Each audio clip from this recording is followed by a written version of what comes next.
Hey, good evening, everyone, and welcome back to another inside edition of the Voice of Victory Lane podcast. This is our first kind of quote-unquote official real show of the 2023 season, and we're extremely have all of you guys joining us tonight. Tonight's going to be a very special show. We're going to be talking to another racetrack outside of the Fayetteville Motor Speedway and talking about their 2023 campaign and everything that they've got coming to their racetrack. But before we get started, tonight's show is being brought to you by Raging Rooster Catering out of Fayetteville, North Carolina. These guys will come to your event for 30 people or more. You can contact you can look at their Facebook page, Raging Rooster Catering. You can also find their email address and their phone number, and also Barrier Fencing Supply out of Supply, North Carolina. These guys do a phenomenal job with the fencing business. They do bulk pricing. They're not just an installer, but they do huge bulk pricing on aluminum fencing. They're working on a huge deal right now to bring vinyl fencing into their lineup. So stay tuned on the Voice of Victory Lane podcast, and we'll be bringing you all of that information here as well coming up in the near future. So tonight we're going to kick off the 2023 season of the Voice of Victory Lane podcast with our good friends. We've got Jimmy and Brenda Holcomb of the County Line Raceway. We want to join them and talk about the 2023 season and what those guys have coming up. Hey guys, welcome to the show. Happy New Year. Good to see you. And I'm ready to go racing. How about you guys? Yeah, ready to go. It's almost time. Getting ready to head to Volusia next week, and then we'll be ready to kick off County Line on March 11th.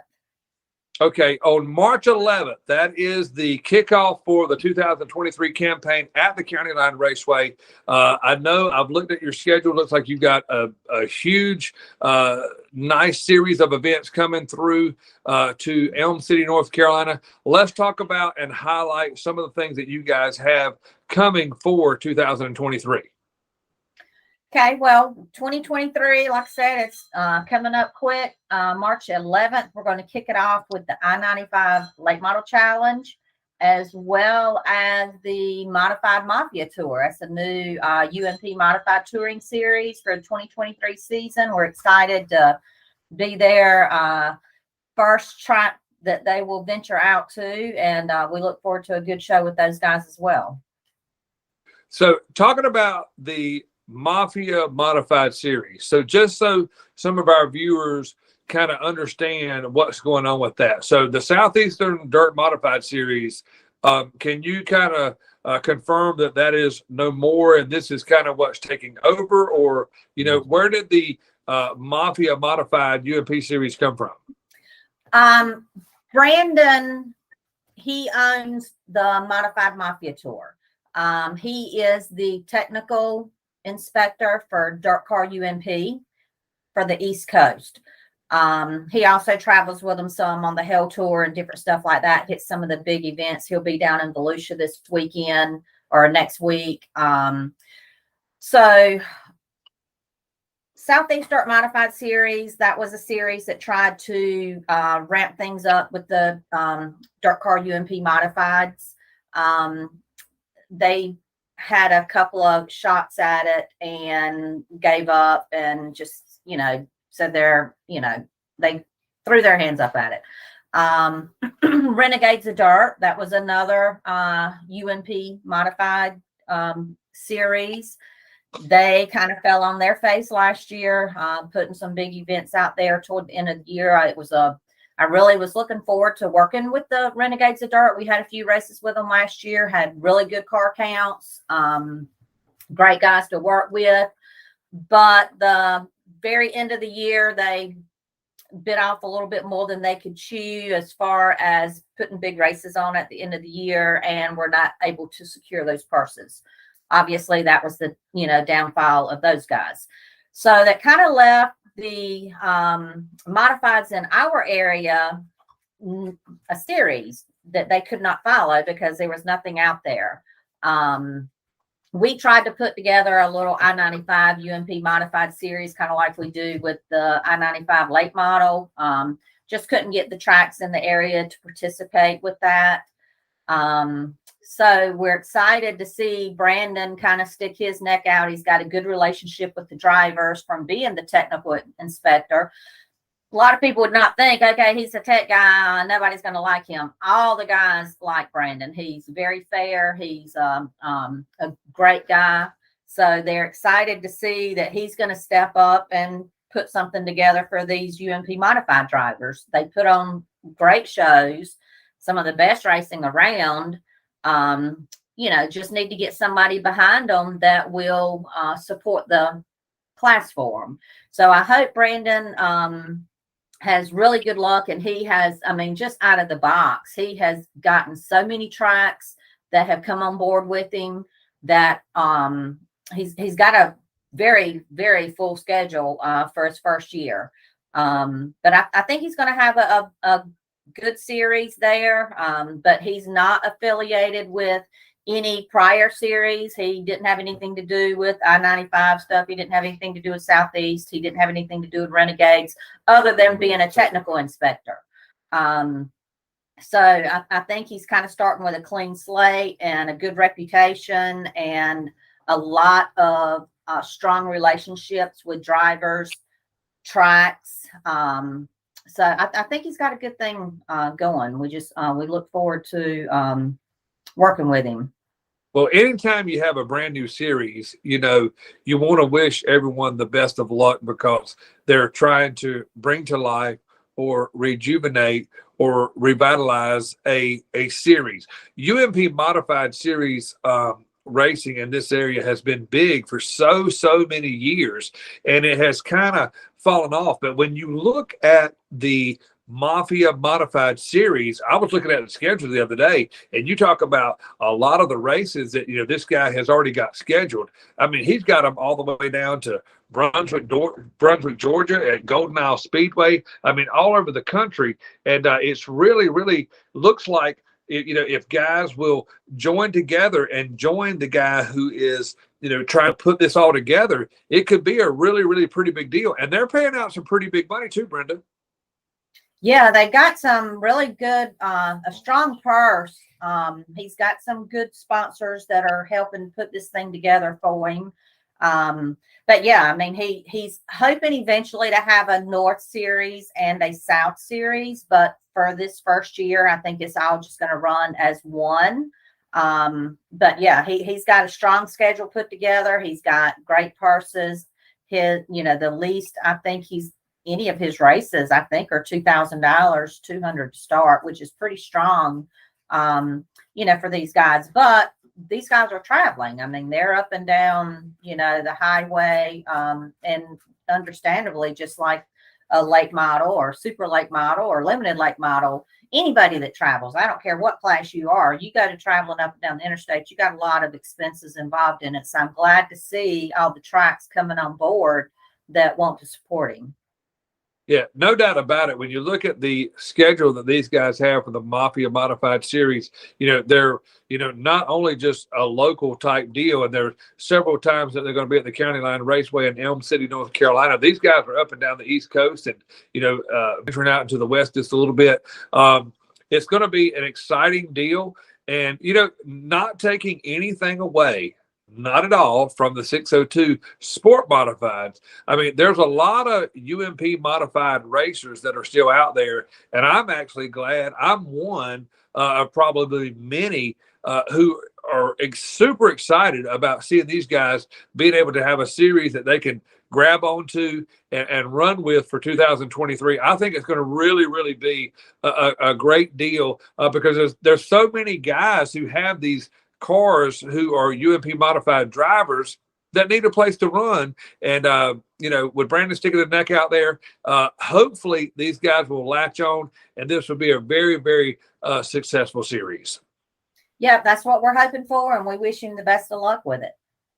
Well, absolutely. So what we're going to do, we got Brenda and Jimmy Holcomb of the County Line Raceway out of Elm City, North Carolina, our special guest on the Voice of Victory Lane podcast tonight. We're going to take a quick break. We're going to listen to a couple of commercials from our sponsors here real quick. And we're going to jump right back in with the guys from County Line Raceway, talk a little bit more in depth of what's coming up for the 2023 season, some things that have been happening on the racetrack, some improvements that's happening to the County Line Raceway when we come back right here on the Voice of Victory Lane podcast. Barrier Fencing Supply is a fencing wholesaler and distributor based out of Supply, North Carolina. Whether you need fencing, fencing products, fencing accessories, or various other construction materials related to your fencing needs, we have the products you are looking for at today's most competitive prices around. Ask us today about bulk pricing packages. Call 910-269-8661. Contact us by email at sales@barrierfencingproducts.com. Barrier Fencing Supply, proud supporter of the Voice of Victory Lane podcast. Tonight's show is being brought to you in part by Raging Rooster Catering out of Fayetteville, North Carolina. We cater any event, big or small, groups of 30 people or more, weddings, holiday events, or festivals. Call us today, 910-237-4565. Contact us by email at jackson.bobby@yahoo.com. Follow us on Facebook at Raging Rooster Catering. We invite you to come get you some. Raging Rooster Catering, proud supporter of the Voice of Victory Lane podcast. All right, race fans, welcome back to another Inside edition of the Voice of Victory Lane podcast. This is part 2 of tonight's show. We have County Line Raceway here with us, Jimmy and Brenda Holcomb of the County Line Raceway out of Elm City, North Carolina. These guys are going to get started on March the 11th. Going to have a great full schedule for the 2023 season. Got a lot of great things coming up there. We've talked already about the Mafia Modified Series. Again, we are going to kick off at the County Line Raceway on March the 11th. And, we've talked to Miss Brenda a little bit. Now I'm going to turn it over to Mr. Jimmy. Hey, I've been watching your Facebook page. I've been seeing what you're doing. I've seen the equipment. Let's talk about, so the fans who race normally on a weekly basis at the County Line Raceway and some people who are from other racetracks, whether it be Halifax, whether it be Fayetteville Motor Speedway or Lakeview or anybody from around the country that may show up in Elm City, North Carolina. It looks like you guys are pushing some dirt around. You're doing something different. Let's talk about what you've been doing in the off season there, Mr. Jimmy. Well, we put probably about 120 loads on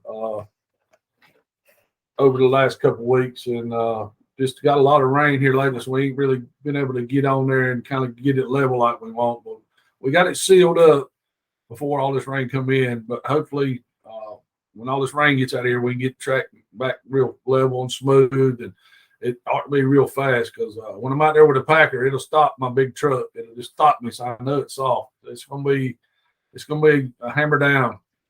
I'm anxious to see what it's gonna do. The racing's gonna be great. As long as I can keep the racing 2 wide, sliders, I want to see all that kind of stuff. I don't care, as long as they're racing, as long as they're put on a good show.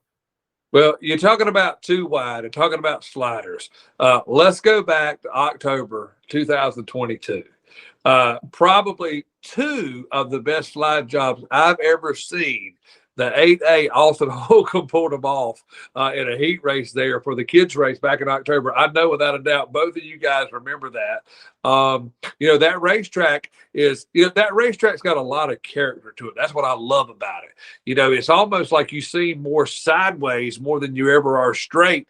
And it looks like, you guys, hats off to you guys doing everything that you can do to keep that a racy racetrack and a 2-lane racetrack, because, talking about those slide jobs, Austin Holcomb, hey, I know you kind of, I guess, a little bit prejudiced to him, being your son or whatever, but he really, really put on a show talking about slide jobs at the kids race in October.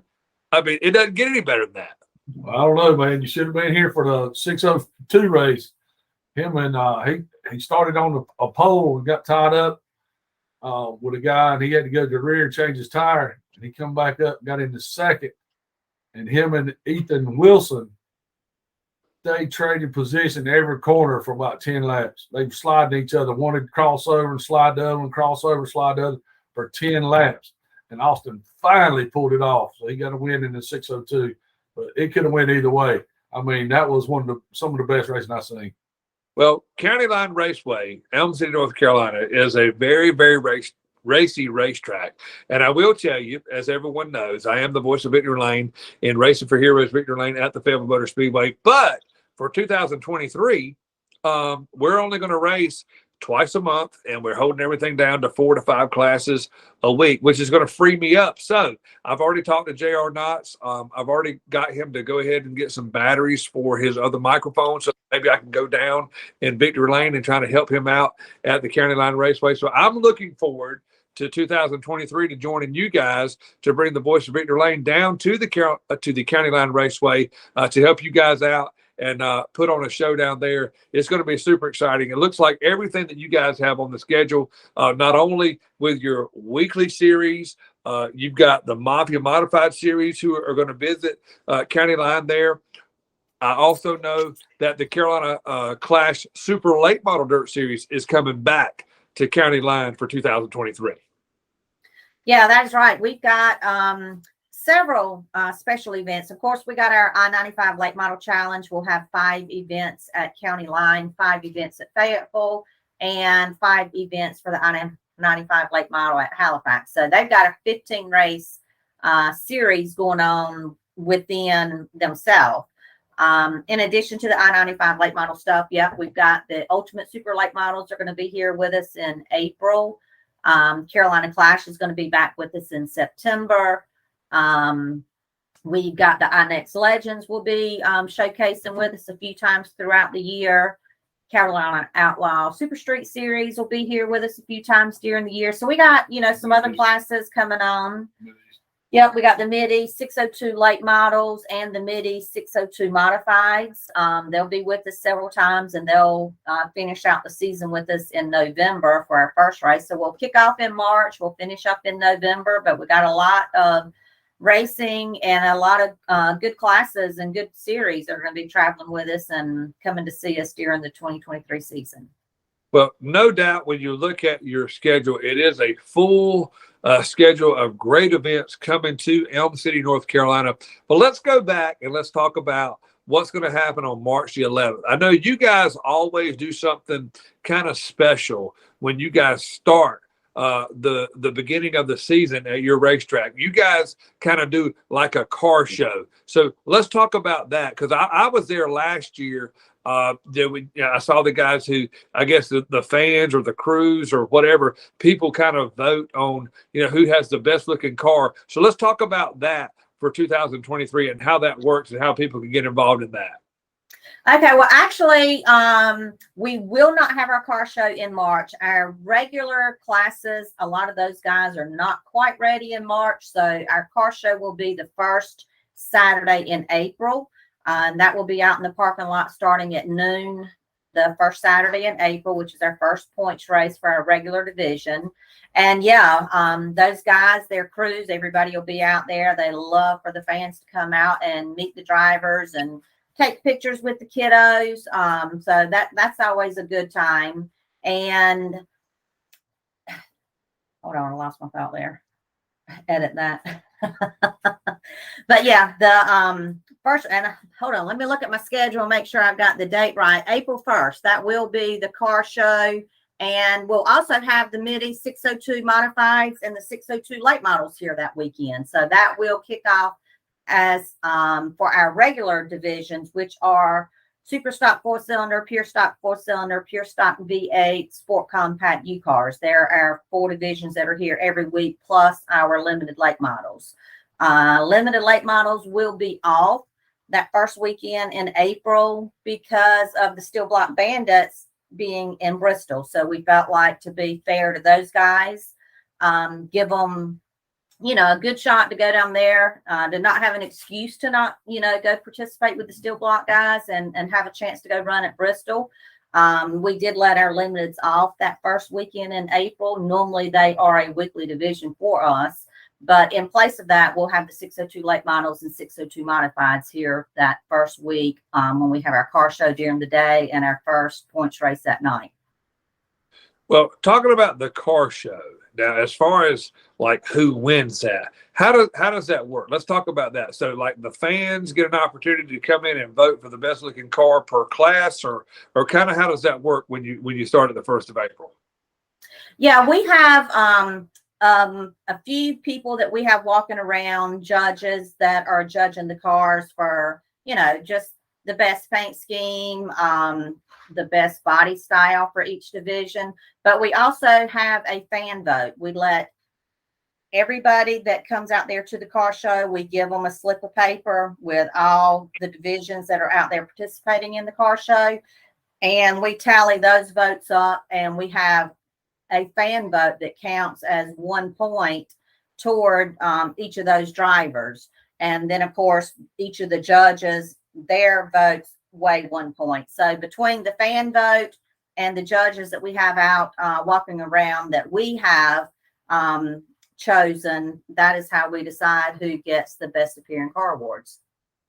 Well, I know last year I happened to be there when you guys did the car show, and it was such an exciting deal because I was actually in the press box with J.R. Knott, and I saw old Skeeter Lyles out there, the L3 out of Bailey, North Carolina, who's a regular who runs it track along with many others, and it was just a super deal just to kind of see how involved the fans got into that, of voting of their favorite car, and it's just a real cool experience for the fans to enjoy at their what they call the quote unquote home racetrack for them, the County Line Raceway. And hopefully, maybe like I say, if it doesn't kind of conflict with the Fayetteville Motor Speedway, maybe I can come down to County Line and be a part of that night and kind of help support and promote that for you guys. But I know that's always a special event to kick off the season, the car show that you have, along with everything else that goes on the racetrack there at the County Line Raceway. Yeah, that is right. And we enjoy being able to, the opportunity for the drivers to interact with the fans. I really liked the driver autograph session that they had at the Race for the Kids. That was a huge hit, and we'd love to be able to do more of that. I know when the Modified Mafia guys are going to be here, they do have a mandatory autograph session that's going to be part of their tour. So another opportunity for these fans to interact with these drivers, learn these drivers. And most of the time they never see them in person up close where they can shake their hand or get a picture with them. So I think it's important for them to come out to the car show and have that opportunity to interact with the drivers and the drivers' kids. These drivers, most of them have kids of their own, so they love it when other kids get to come out there and meet them. So yeah, that is a big part of it. You got to interact with your fans in order to keep that fan base growing. Oh, no doubt about it, because I know I've seen it at different racetracks, different series, different venues. When they have that autograph type session, the Steel Block Bandits do that at like every single racetrack that they go to. They have an allotted time to where the drivers are set up with tables, and the fans can come up and meet and greet with the drivers. And it gives an opportunity for a fan to do a couple of things. It associates kind of the driver that they know in the car. They know who that car is, who that driver is when they hit the track. But then it puts kind of a face with a name so that they kind of learn who that driver is outside of the race car. And it's really, really a neat deal for not only just the drivers, but it's a real big deal for the fans to kind of put those two together, because, a lot of people come to your racetrack, to Fayetteville Motor Speedway, to Halifax County Raceway, to Lakeview Motor Speedway, to many different racetracks all over the country based on a driver that they know who's going to be on the racetrack.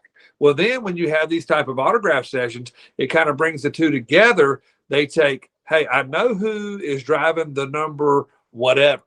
But then now they can put a face with a name, and if for some reason they have a pit pass and they walk through the pit area, they can put together, hey, the driver, the number 1 or the number 8A, hey, that's him walking right there. That's Austin Holcomb. That's Willie Milliken. That's Christian Thomas.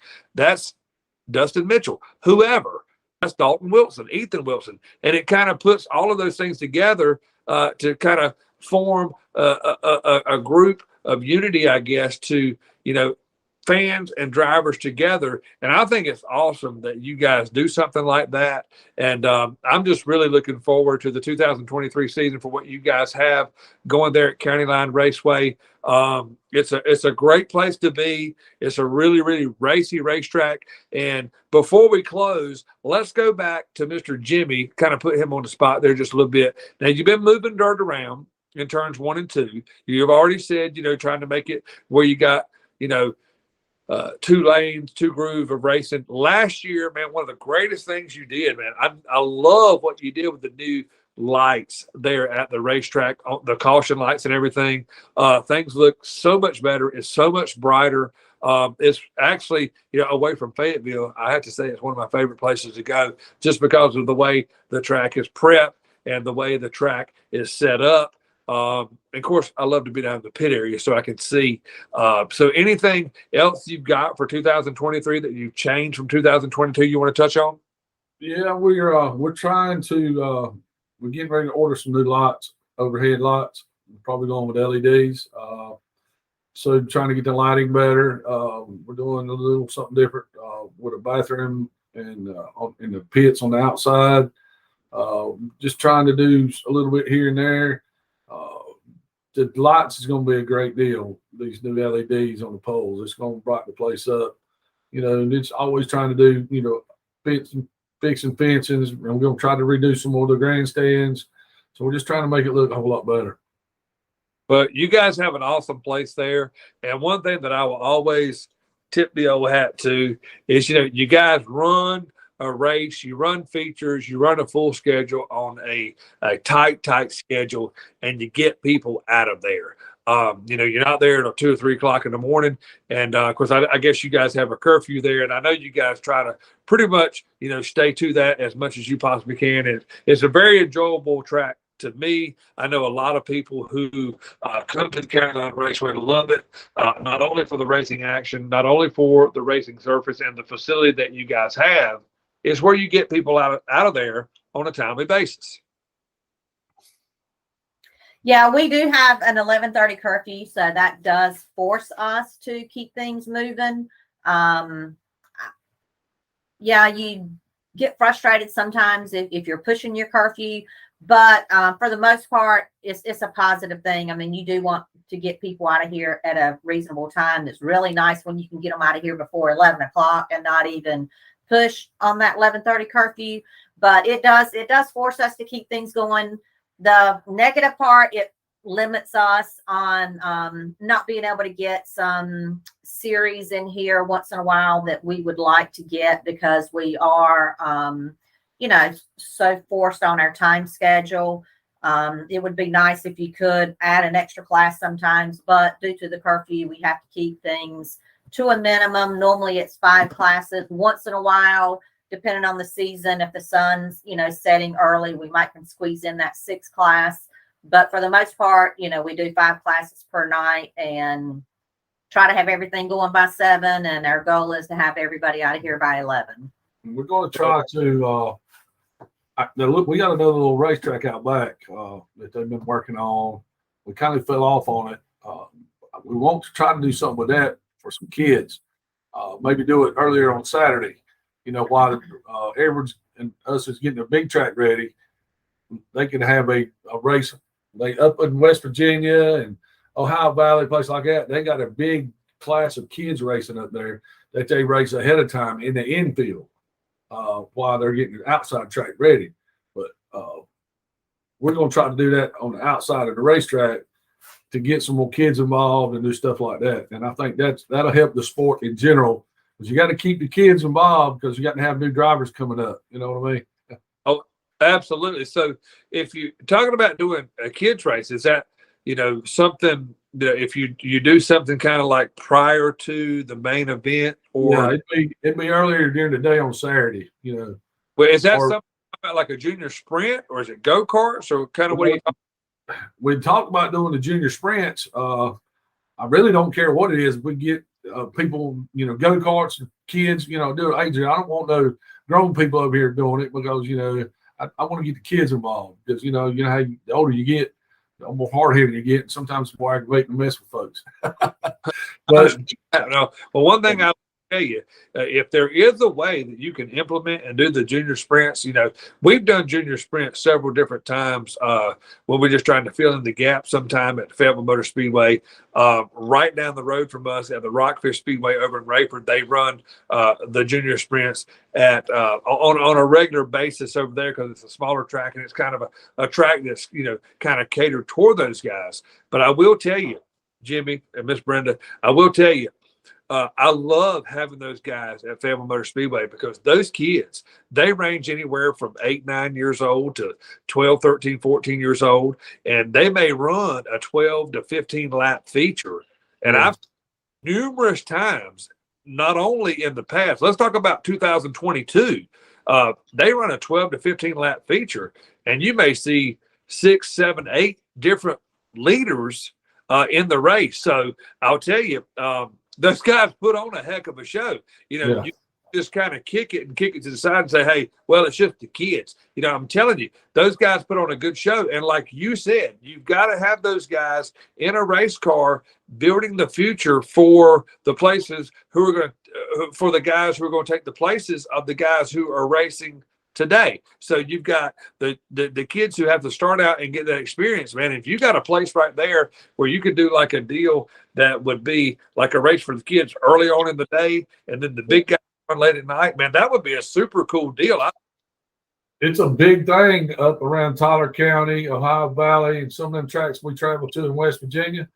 It's a big thing. I mean, they come out with they got a lot of people, doing it. A lot of families come out there and just they love it, man. And the time they get through that, they got the big track ready, and then we put our cars out there. So it's just like just rolling right together, and it seems to work up that way. So that's something we probably gonna try to edge that way and see if we can get something going. Well, I'll have to say on my end, if it's something that's implemented for 2023, if it's something that the County Line Raceway does, based on what I've seen in the past, it'll be top notch, it'll be first class, and it'll work, and it'll be perfect. And, on behalf of the Voice of Victory Lane podcast, we thank you guys for taking time for being on the show tonight. We wish you the best of luck for 2023. We look forward to spending a lot of time in Elm City, North Carolina this year when we're off at the Fayetteville Motor Speedway, where we can come down and help you guys promote every single thing that you do. But before we jump off, let's talk about Austin Holcomb and you guys, what you're going to be doing here pretty soon. You guys are about to head south for Speed Weeks here in the Modified Series. Yeah, we're trying to get everything together. Had a little issue today. It set us back a hair, but we should still be fine. We're trying to probably leave Saturday and head towards Volusia, and hopefully have a good Speed Weeks. Austin's going to be under the knife. He's getting his knee operated on when we get back, so he's probably going to be down a couple months. So we'll probably miss a couple races, but maybe no points races. So we're going to try to get him healthy and get him back in the seat pretty quick after Volusia. Well, we wish him all the best going under the knife for surgery, and we wish Austin Holcomb and the team 8A with the Prime Electrical Solutions crowd, we wish you all the best of luck for 2023. And then on top of that, the County Line Raceway, we hope you guys have a phenomenal season for 2023. We thank you for what you guys do for grassroots racing, for the local guys. You guys put on awesome shows all the time. I love it every single time I get a chance to go down there. J.R. Knotts, super friend of mine.